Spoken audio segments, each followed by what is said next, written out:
میں بنیادی طور پہ جس جماعت سے تعلق رکھتا ہوں اور جو میرا ذاتی نقطہ نظر ہے، میں تو مسئلہ جموں کشمیر سے گلگت بلتستان کے مسئلے کو کاٹ کر دیکھنے کے حق میں ہوں ہی نہیں۔ بنیادی طور پہ میں اس کو ایک ہی مسئلہ سمجھتا ہوں، اور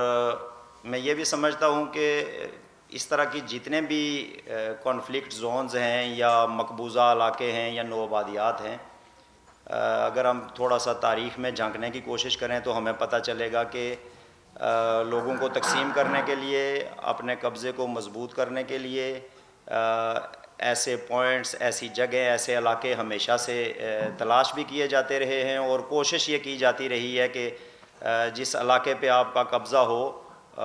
اس کو کسی نہ کسی طرح بائیفرکیٹ کر کے تو لوگوں کو ایک دوسرے کے مقابل کھڑا کیا جائے۔ تو ہمارے مسئلے کی جو 75 سالہ تاریخ ہے اس میں زیادہ تر تو ہمیں یہی لگا، خاص کر سیز فائر لائن کے اس طرف، کہ یہ جو دو یونٹس تھے اس ریاست کے اس طرف، ان کو ہمیشہ سے یہ کوشش کی گئی کہ یہ ایک دوسرے کے آمنے سامنے کھڑے ہو جائیں اور اپنی تمام محرومیوں اور مسائل کا ذمہ دار جو ہے وہ ایک دوسرے کو ٹھہرائیں اور اس طرف انگلی نہ کریں جہاں سے جو ہے یہ مسائل جنم لے رہے ہیں۔ میرے خیال میں اگر مجھے یاد پڑتا ہے کہ 1947 میں گلگت بلتستان کو ریاست جموں کشمیر کا تیسرا صوبہ جو ہے وہ بنایا گیا تھا، یعنی جس سٹیٹس کے بارے میں یا جن کانسٹیٹیوشنل جو ہے وہ رائٹس کے بارے میں ہم آج گفتگو کر رہے ہیں، اور بعض دفعہ ہم جو ہے وہ مطالعہ پاکستان کے تربیت یافتہ کارکنان ہیں تو ہم یہ بھی سمجھتے ہیں، کہتے رہتے ہیں کہ جی یہ مہاراجہ کے دور میں تو بڑا زیادتی تھی اور بڑا ظلم تھا، تو لوگوں نے جو ہے وہ ریاست کے لوگوں نے اس سے آزادی لے لی، یا کم از کم آزاد کشمیر اور گلگت والوں نے جو ہے وہ اس سے آزادی لے لی۔ تو 75 سال میں آج جو ڈیبیٹ ہم کر رہے ہیں یہ 47 سے پیچھے کی ڈیبیٹ ہے، یعنی ریاست جموں کشمیر کے لوگوں نے 1931 میں ڈیموکریٹک رائٹس کے لیے جو ہے وہ مونارکی کے خلاف ایک جدوجہد شروع کی، جس کو رسپونڈ کیا گیا۔ 34 میں ایک اسمبلی بنی، پہلی اسمبلی جو ہے وہ ریاست میں، اور اس میں گلگت بلتستان سے، آزاد کشمیر سے، پوری ریاست سے نمائندے موجود رہے۔ 46 میں بھی الیکشنز ہوئے، اور 46 کے بعد تو آلموسٹ جو پاور تھا وہ سارے کا سارا جو ہے وہ عوام کی طرف شفٹ کیا گیا۔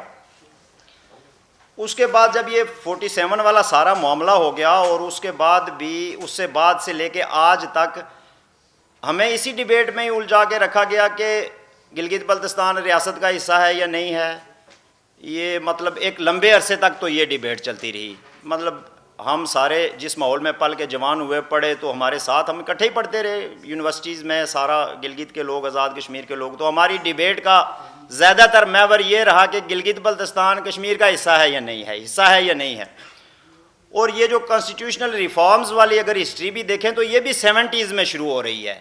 70s سے ہی گلگت بلتستان کے لوگوں کو جو ہے وہ اس طرف لگانے کی کوشش کی گئی، آپ کو یہ دیں گے، آپ کو یہ دیں گے، آپ کو یہ دیں گے۔ 2009 میں آ کے تو قمر الزمان قاہرہ صاحب نے ایک بہت بڑا جو ہے وہ کیا اعلان،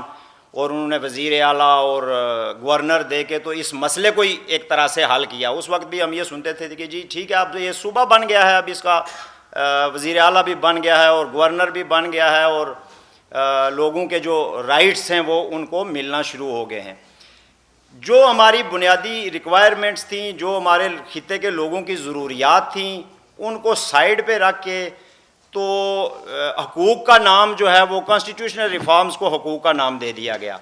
یعنی مجھے آج تک سمجھ نہیں آئی کہ جو پاکستان کے آئینی، وفاقی، جغرافیے کے اندر جو علاقے ہیں ان کو سارے کے سارے کانسٹیٹیوشنل رائٹس ملے ہوئے ہیں، وہ بالکل صوبائی خود مختاری کو بھی انجوائے کر رہے ہیں، لیکن اس کے باوجود جو ہے عوام کی حالت زندگی اور عام لوگوں کی، بلوچستان سے لے کے تو فاٹا تک جو ہے وہ ہمارے سامنے ہی ہے کہ صورتحال کیا ہے۔ تو ایک تو یہ ہے کہ ان رائٹس کو میں سمجھتا ہوں کہ ایک مخصوص طبقہ جو ہے، جو ایک اشرافیہ انہوں نے پیدا کی ہے آزاد کشمیر میں اور گلگت بلتستان میں، اس کو ایڈجسٹ کرنے کے علاوہ لوگوں سے اس کا کوئی تعلق نہیں ہے۔ بنیادی طور پہ جو لوگوں کی ضروریات ہیں اس سے کوئی بہت بڑا تعلق نہیں ہے اور اس سے کوئی بہت بڑا فرق بھی نہیں پڑنے والا ہے۔ مسئلہ یہ ہے کہ 5 اگست 2019 کو ایک قدم جو ہے وہ ہندوستان اٹھاتا ہے اور پاکستان پورا چیخ پڑتا ہے اس کے اوپر، آزاد کشمیر کے لوگ بھی سڑکوں پر، میں بھی سڑکوں پر، سارے سڑکوں پر، بڑی زیادتی ہو گئی، بڑا ظلم ہو گیا۔ پاکستان جناب یہ یک طرفہ طور پہ انڈیا نے یہ سٹیپ کیوں لے لیا، دفتر خارجہ سے لے کے سارا کچھ یہ ہوا، اور اسی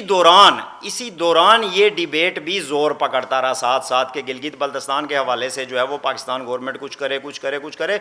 اور اس میں سپریم کورٹ کا بھی آ گیا 2019 میں ایک ڈیسیژن، اور پھر دفتر خارجہ کے بیان بھی آئے، اور بار بار اس چیز پہ جو ہے وہ یہ معاملہ کیا جاتا رہا، نہیں جی مسئلہ کشمیر متاثر ہو جائے گا، مسئلہ کشمیر ڈسٹرب ہوگا، لہٰذا گلگت والوں کو اس کے کوئی متبادل دیا جائے گا۔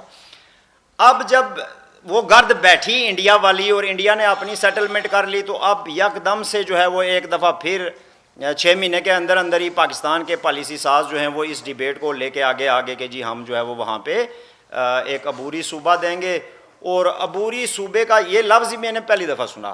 یہ اس سے پہلے شاید ہو سکتا ہے میری کوئی اسٹڈی کمزور ہو، لیکن میں نے پہلی دفعہ سنا کہ اس طرح کا۔ اب کس بنیاد پہ، جب آپ خود یہ کہتے ہیں کہ پاکستان کے آئین کا حصہ نہیں ہے گلگت بلتستان، یہ مسئلہ کشمیر سے جڑا ہوا ہے، ادھر سے پکڑیں یا ادھر سے پکڑیں، ہم کہتے ہیں ریاست کا حصہ ہے، یہ کہتے ہیں ریاست کا حصہ نہیں ہے، مسئلہ کشمیر سے جڑا ہوا ہے، چلیں ادھر سے ہی مان لیتے ہیں اس کو، لیکن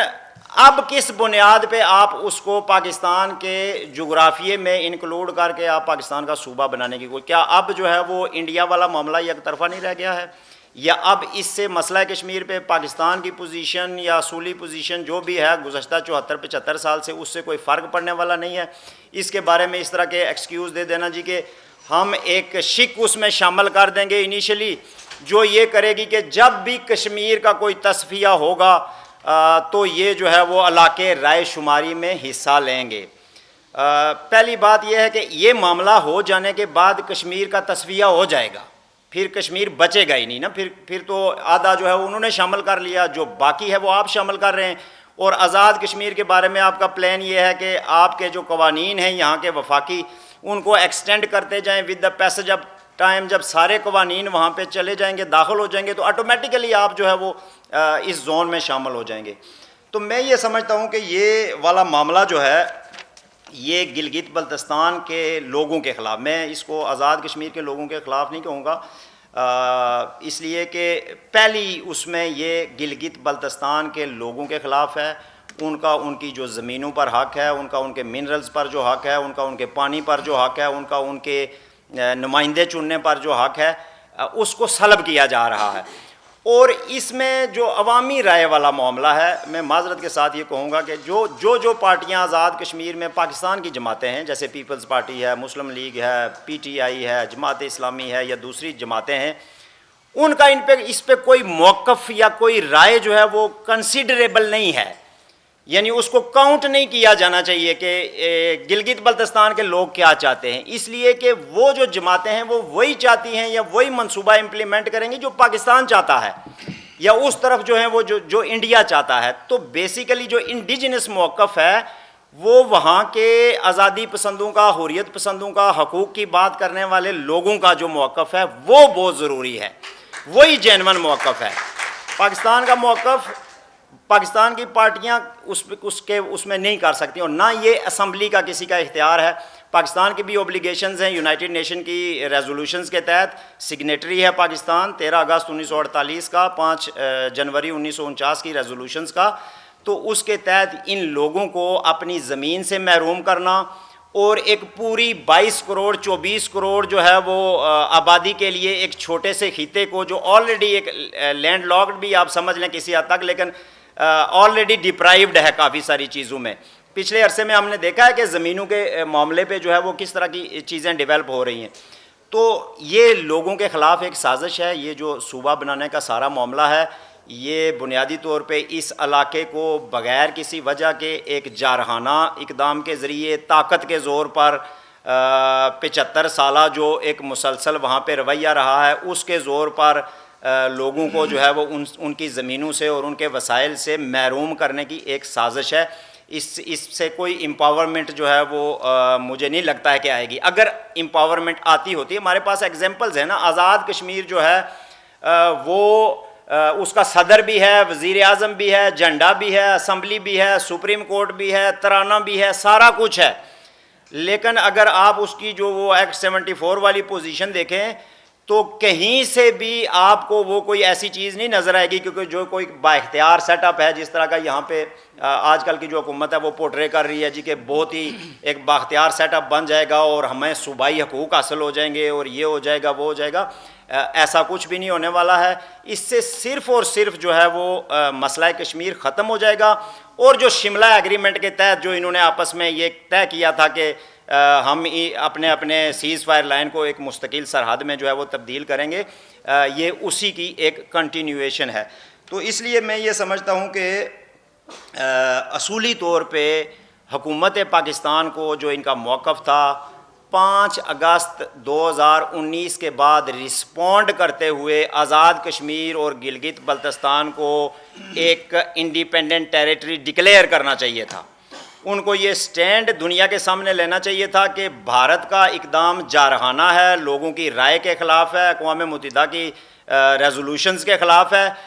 ہم اپنی طرف سے یہاں کے لوگوں کو با اختیار کرتے ہیں تاکہ وہ اپنی لڑائی جو ہے وہ خود لڑ سکیں. اور اس کے ساتھ ساتھ اگر آپ ایسا نہیں کر سکتے، جیسے الٹرنیٹ کی انہوں نے بات کی، اگر آپ ایسا نہیں کر سکتے یا آپ کے کوئی اور مسئلے مسائل ہیں تو آپ یہ ضرور کر سکتے ہیں کہ ایک آزاد کشمیر طرز کا سیٹ اپ جو ہے وہ گلگت بلتستان کو بھی ایکسٹینڈ کریں. With the passage of time آپ ان کو جو ہے وہ با اختیار کریں اور اس مسئلے کو جو ہے وہ ڈسٹرب کرنے کی کوشش نہ کی جائے. یہ بہت زیادہ انفارچونیٹ ہے کہ ہم خود اس میں استعمال ہو رہے ہیں، ہمارے لوگ اس میں استعمال ہو رہے ہیں. مطلب یہ نہیں کہ اگر ہم اپنی ہسٹری پہ نظر دوڑائیں تھوڑی سی، شاید 2 منٹ رہ گئے ہیں، تو ماضی میں بھی ایسا ہوتا رہا کہ ہم باہر کی طاقتوں کو اور باہر کے حکمرانوں کو دعوت دے کر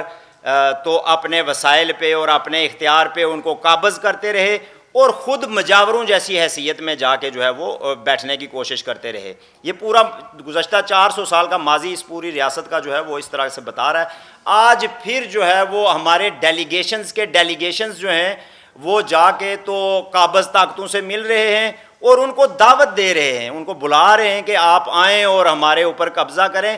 آپ آئیں اور ہمیں بتائیں کہ ہماری حیثیت کیا ہونی چاہیے. آپ آئیں اور یہ فیصلہ کریں کہ ہمیں ووٹ کا حق ہے یا نہیں ہے. آپ ہمیں بتائیں کہ ہم آپ کے برابر انسان ہیں یا نہیں ہیں. تو یہ تھوڑا سا باغیرت قوموں کے لیے، لڑنے والے لوگوں کے لیے میں سمجھتا ہوں کہ یہ ایک شرمناک بات ہے کہ ہم جو ہے وہ جن چیزوں پہ اگر کوئی جبر کی بنیاد پہ کرتا ہے تو وہ ایک دوسری بات ہے، جیسے انڈیا نے کر لیا، لوگ لڑ رہے ہیں. لیکن باقاعدہ سے انوائٹ کر کے تو دعوت دینا کہ آپ آئیں اور ہمیں صوبہ بنائیں اور ہمیں یہ کریں، اس سے فائدہ کسی کا نہیں ہوگا. صوبہ انہوں نے کوئی نہیں بنانا ہے اور نہ انہوں نے کوئی دوسرا معاملہ کرنا ہے. اگر یہ کرتے ہوتے تو میں نے کہا نا آپ کو 2009 سے لے کے تو اس درمیان بھی انہوں نے بہت ساری دفعہ پلٹا کھایا ادھر ادھر. تو اس لیے میری گزارش یہ ہے کہ ان کے سامنے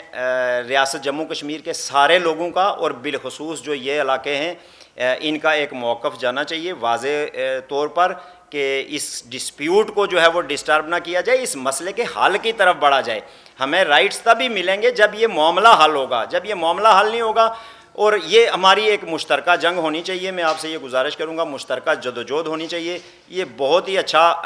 اقدام ہے جو آج زیگم بھائی نے یا فہمیدہ بہن نے یا اور بہت سارے دوستوں نے مل کے اٹھایا ہے. اسی سے چل کے تو ہماری آواز جو ہے انہی ڈیبیٹس کے ذریعے سے کسی مثبت سمجھ جائے گی. Thank you very much.